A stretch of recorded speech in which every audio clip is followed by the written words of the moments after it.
Welcome to Mindful Chatting, a podcast where therapy meets real life. I'm Kristen, a therapist, business owner, and a lifelong student of what it means to fully show up in our relationships, in our work, and in our healing. Here, we unpack mental health concepts, explore mindfulness tools, and talk through the messy, beautiful, in-between moments that shape us. Whether you're a fellow clinician, a curious listener, or someone navigating your own growth, this space is for you. Let's chat.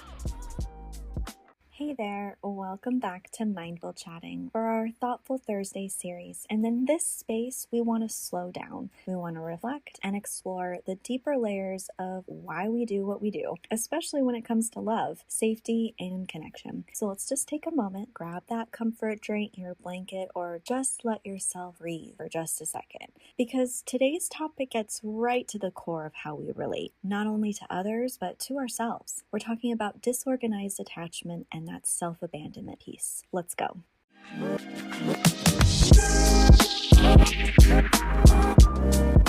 So let's talk about disorganized attachment for a second. And it's often described as like wanting closeness, but fearing that closeness all at the same time, which can be really confusing. And it's kind of that push-pull. We're going to come closer, but not too close. I need you, but I can't trust you. It's not chaos for the sake of chaos. It's actually a nervous system trying to manage fear and longing, like all at the same time. And the hardest part, when you grow up in emotional inconsistency, you learn that love and danger can exist in the same space at the same time. So in adulthood, your body confuses calm with boredom and chaos with connection. So when you carry disorganized attachment, it often looks like you're outsourcing your self-soothing. You wait for someone else to calm you down, to validate you, to tell you are okay. And that puts a lot of pressure on people you're in relationships with. And when that person doesn't do that for you, you will spiral, you'll withdraw, or you'll sometimes chase harder at the relationship. It's not neediness, it's actually survival. And that's what causes this turbulence within relationships when you have self-abandonment along with this disorganized attachment. Because if that person can't give you that self-soothing, you will abandon yourself in order for them to give that to you. And again, we can't control what other people do. So we abandon our needs, our wants, our feelings in order for the person in that relationship to dictate whether or not we are okay. When we outsource our safety, we repeat the cycle of abandonment because no one can regulate a nervous system they didn't build for you. So let's talk a little bit more about why this happens. Disorganized attachment forms when the person who is supposed to be your comfort, so let's say a caregiver or a parent, was also the source of your fear. So this creates a nervous system that learns that love isn't safe or closeness means there's going to be danger. And if I want to be loved, I have to manage everyone's emotions all at the same time. So even now, when someone gets close to you, you might abandon yourself in order to what feels like stay connected.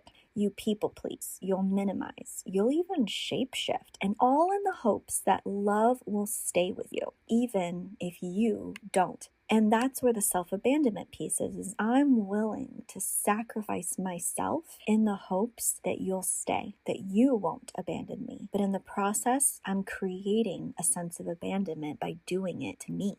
Healing in disorganized attachment doesn't mean we never need people. It means learning to anchor your safety within yourself first. And we probably never learned this because a sense of safety and trust is established in our first year of life.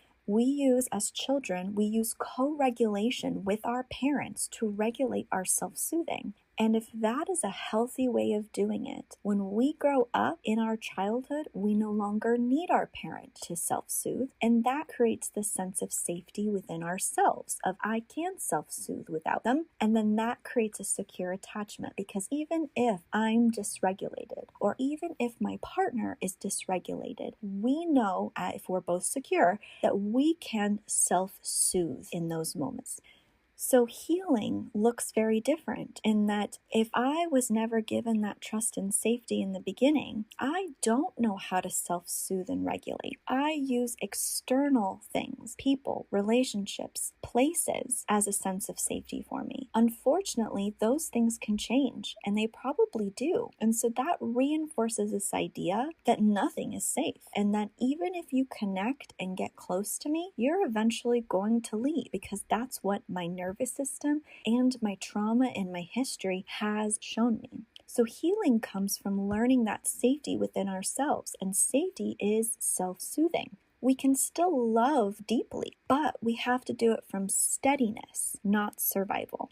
And it starts really small. We talk about grounding, and we've talked about that in a lot of episodes before this. But grounding is not about getting rid of the emotion. It's about decreasing the intensity by connecting with our body. And if we connect with our body, we self-soothe, because ultimately we can see that the intensity of how we're feeling within our body, we can manipulate that. We can work on that. And that gives us, our nervous system, a sense of safety in that. We also can work on validating how we feel without interpreting it, explaining it, defending it, or even minimizing and diminishing it. We need to say out loud how we're feeling, regardless if it makes sense or not. It's a feeling, and we need to validate that that is our experience without having to defend it.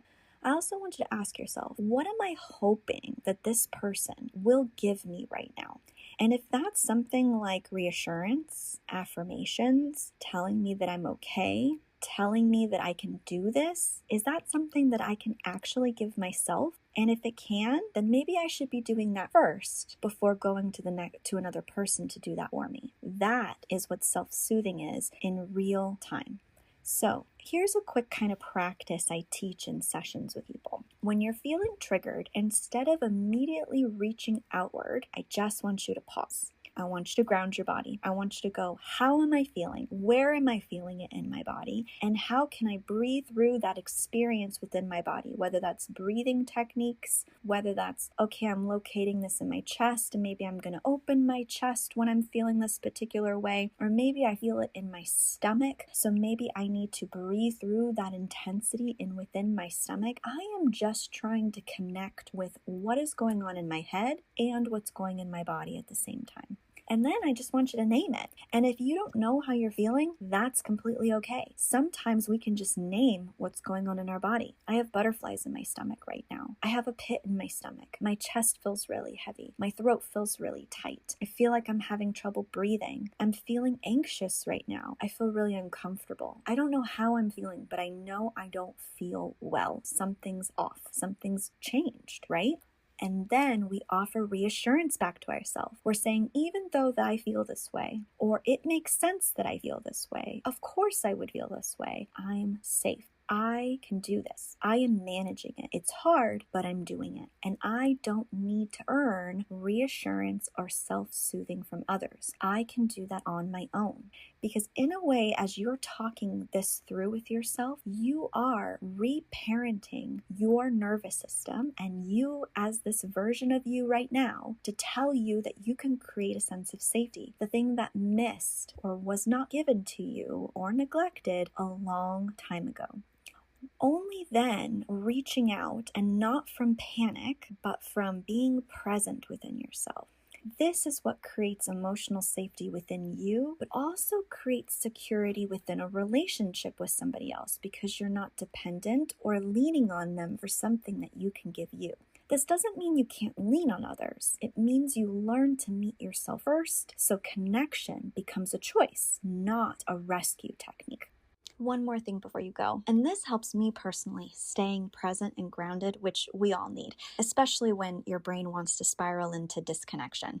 Me too. It's Brain FM. It's musically designed to help ADHD brains, well, really anyone's brain, focus, relax, or sleep, and I use it almost daily. If you want to try it, I've dropped my link in the show notes. And if you're looking for planning tools or ADHD-friendly resources, I'll keep a list of my favorite links in every episode.